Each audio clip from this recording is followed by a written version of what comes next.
Est-ce que la gestion de votre équipe vous donne du fil à retordre? Bonjour, je suis Lynne Talbot, stratège et coach pour les gestionnaires et pour les entrepreneurs. La méthode de la carotte puis du bâton, elle est révolue. Le management est en mutation et les dirigeants doivent s'adapter à cette mutation. Il en va du succès puis de la réussite aussi de votre entreprise, de toute entreprise.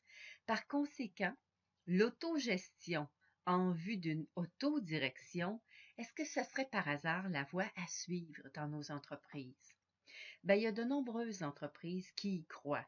Et plus encore, nombreuses sont ces entreprises qui encouragent l'autodirection.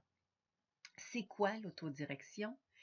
Il s'agit d'un processus dans lequel les personnes vont prendre l'initiative avec ou sans l'aide des autres pour identifier à la fois leurs besoins, mais aussi pour formuler leurs objectifs, identifier ce dont ils ont besoin pour être capable de se réaliser, pour être capable d'atteindre leurs objectifs, pour choisir, pour prioriser et puis pour mettre en œuvre les bonnes actions à prendre pour évaluer aussi par la suite le travail qui est accompli. En bref, l'autodirection, elle permet de se diriger soi-même dans ses actions. Alors, en quoi maintenant l'autodirection est-elle bénéfique dans une entreprise? Ben, ça, c'est intéressant parce que ça permet d'abord aux personnes qui œuvrent dans une entreprise ou dans une équipe une meilleure connaissance de soi.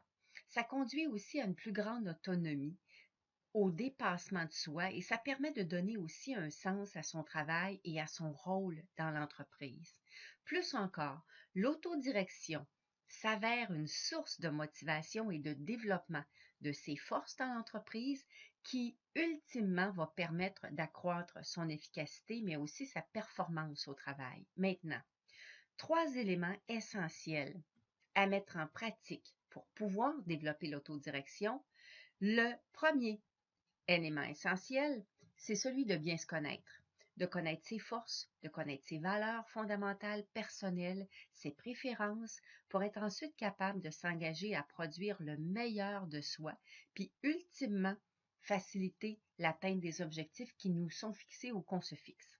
Deuxième élément essentiel à mettre en pratique, c'est d'être capable d'établir les bonnes priorités. J'en parle tellement.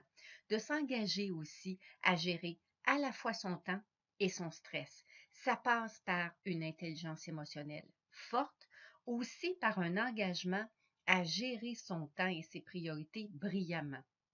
La bonne nouvelle, c'est que ce sont des habiletés qui peuvent facilement être développées. Alors, je vous dirais tout simplement de ne pas hésiter une seule seconde à aller chercher toute l'aide dont vous avez besoin pour vous aider à apprendre à travailler autrement, pour apprendre à travailler aussi brillamment et gérer son temps de façon efficace. Donc, c'est bien plus que de maîtriser de beaux outils, c'est vraiment de trouver les bonnes habitudes à développer pour soi. Gérer son stress, c'est aussi beaucoup plus que de s'asseoir sur un matelas de clous, les doigts de pied en éventail. Donc, tout ça, ça se travaille et ça se travaille facilement, mais il faut le faire avec assiduité. Troisième élément essentiel à mettre en pratique pour développer l'autodirection, c'est de communiquer efficacement, c'est-à-dire de connaître les défis qui gravitent autour de la communication, de s'engager à gérer de saines relations, voire des relations à valeur ajoutée avec les personnes qui nous entourent. Et on sait que 80% des problèmes en entreprise vont graviter autour de problèmes de communication.